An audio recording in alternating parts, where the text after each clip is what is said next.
Hello, everyone. My name is Daniel Stein. I'm the CEO and founder of a company called Special Strong, and our company provides specialized adaptive fitness training to people who have special needs. And I am so honored. I had Parenting Special Needs magazine reach out and ask me to speak on a topic that we're very familiar with, which is exercise and brain health. So I want to start just by talking about some of the benefits for the brain that comes from exercise, specifically how it helps people with special needs. So, a long time ago, everyone used to think that the brain was not moldable. So if your brain was wired a certain way, that's the way that it was going to stay forever. And so over the years, they've determined that the brain is moldable or in some ways, plastic. It can be molded like plastic can be molded. And the actual term is neuroplasticity. And so the good news is that means that there is hope for any brain condition, any brain challenge that anyone has. And as we all know, special needs,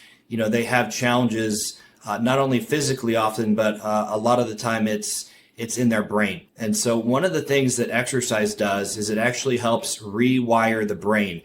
There's something called BDNF. And for those of you who are really like to research things, I encourage you to research BDNF. But when you exercise, there's something called BDNF that actually gets produced in the brain. And the best way I can describe BDNF is it's like miracle grow for the brain. And so it literally is like fertilizing the brain, making the brain better, rewiring the brain.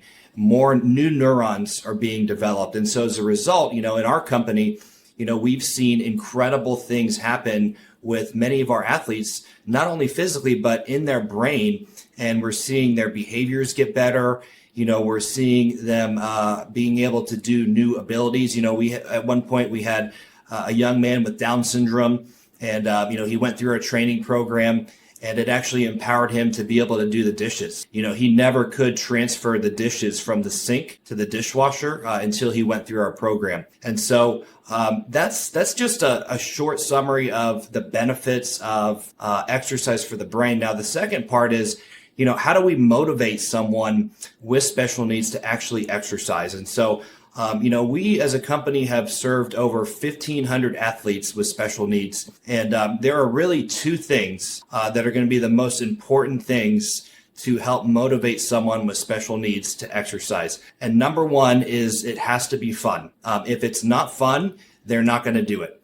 So you have to find a way to make exercise fun for your child. And one of the ways that you can do that is by using positive reinforcers. A positive reinforcer is when they do something really good, you're reinforcing it with something positive, such as a reward of some kind. We have many athletes who get stickers if they have good behavior, or if they have a good workout, and those stickers translate into rewards. And so that is a reward system that encourages them to keep on working out. So that's one way you can make it fun. And the second way, which most people don't quite think about, but the second most important way to motivate someone with special needs to work out is actually to do it yourself. And so parents, I'm talking to you. And so if you expect your child to work out, but you're not modeling that behavior as their leader and their parent in their life, there is a good chance they probably won't want to work out because they look up to mom, they look up to dad, and whatever mom and dad are doing, that's going to encourage them to do it. So parents, one of the best things that you can possibly do is begin your own workout journey. Start eating healthier, start exercising on your own. You don't necessarily have to exercise with your child, but just the fact that you're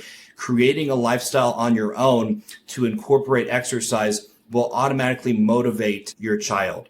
And so for some parents, maybe that does mean you do work out with your child. If you have that kind of relationship with your child where you can work out with them, that is highly, highly, highly recommended to do at home, go to the gym, whatever works best for your situation. So those are some of the benefits. Again, we're talking about brain health, exercise. How do you motivate a child with special needs to work out? And those are the main things that I want you to remember today. Make exercise fun. Remember that exercise is more about just the body, but you're actually helping the brain rewire the brain. And lastly, incorporate positive reinforcers. So find a way to make it fun and actually enforce whatever it is that you want them to do. How can you give them a reward of some kind, a positive reinforcer to get them to do it? And don't forget, parents, one of the best things that you can also do is working out yourself. So remember, if you expect your child to do something, be a leader and demonstrate that behavior first before you expect it from them. Thank you so much for this opportunity to share. I hope this blesses you. I hope this helps you.